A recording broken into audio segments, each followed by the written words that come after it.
And again, I was probably approximately 12, 13, 14 years old at the time that I first rented this. And I'm still a fan of this movie today, so you can thank whoever the artists were that put this little package together for that. I'm sure it got a lot of rentals just based on the cover. And it's not a bad film either. Okay, the next one is for an exploitational film, I Spit on Your Grave, or it's also known as Day of the Woman. Now,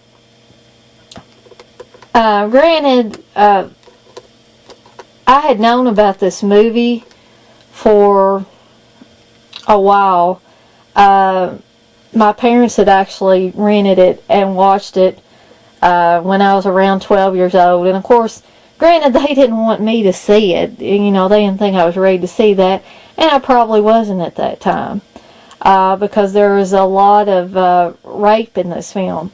There is approximately 22 minutes of rape. And it's not something that is taken lightly in this film. It's brutal and it's gritty and almost too realistic for some people to watch. But the cover, and this is another one I remember seeing at the video store when I eventually got old enough to be able to watch it. And just the image of the woman walking with the knife, and she looks like she's obviously been violated at this time. She's got cuts on her legs and her back, and not many clothes on, but yet she's got that knife in her hand. And also you've got the little tagline here: this woman has just chopped, crippled, and mutilated 4 men beyond recognition, but no jury in America would ever convict her. Now that's another one that I don't see how anyone could resist picking this one up, at least out of curiosity to see what eventually happens in this film.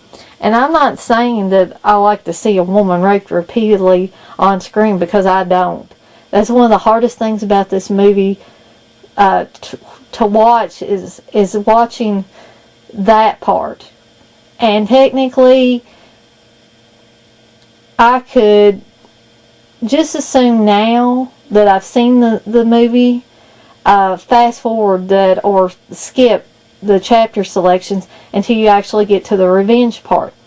But for someone that is just starting out watching the movie, if this is the first time they watched it, they need to watch the rape scenes, because if you don't watch the rape scenes, then the revenge is not going to have any redemption for you.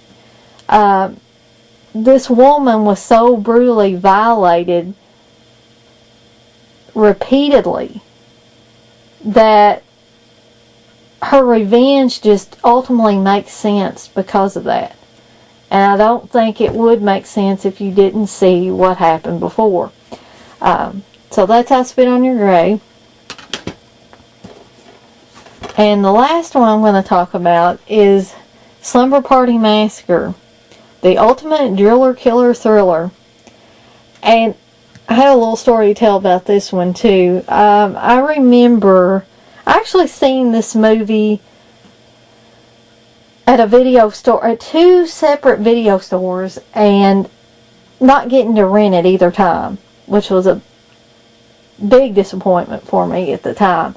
But, you know, when you're about 12 years old, I saw a lot of these movies at the video store when I was 12 and 13 years old. Some of them I watched, some of them I didn't get to watch till later. But I remember, I may have been actually 11 the first time I saw the VHS cover for Slumber Party Massacre. And oddly enough, I was in the middle of a slumber party. I'd been invited to a friend's house. A bunch of us girls had gotten together, a bunch of 11-year-old girls, and the girl's parents took us to the video store and told us to pick out some movies to watch. Well, you know, we wanted to watch some horror movies because a lot of us were into horror movies. And we saw Slumber Party Massacre, and we wanted to get it, but her parents said no, obviously. So that was that idea got nixed. I didn't get to watch it then.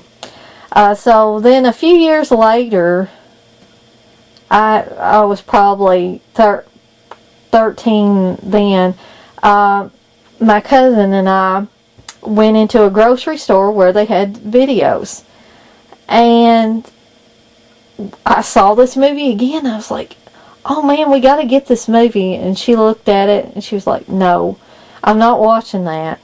And so, again, I didn't get to watch it at 11. I didn't get to watch it at 12. And it was actually probably 2 to 3 more years before I ever actually got to see this movie. But, you know, it's another one that, although there's some cheesy elements to it and the acting's probably not real great, but the special effects I thought were good. The killer was decent in it, and he's got a drill that he's using on. And in a way, for a movie that uses a drill as a weapon, even though I like the Abel Ferrara movie Driller Killer, I think this one is leaps and bounds above that movie, because this one has a little bit of a setup on it before it actually kicks into gear. But with Ferrara's Driller Killer, I think because Driller Killer is more of an artsy type film. And it takes a long time for it to kick into high gear. And once it does, it's sort of like being on an acid trip or something. It's just very bizarre, and it almost seems as if this guy just flips out all of a sudden out of nowhere.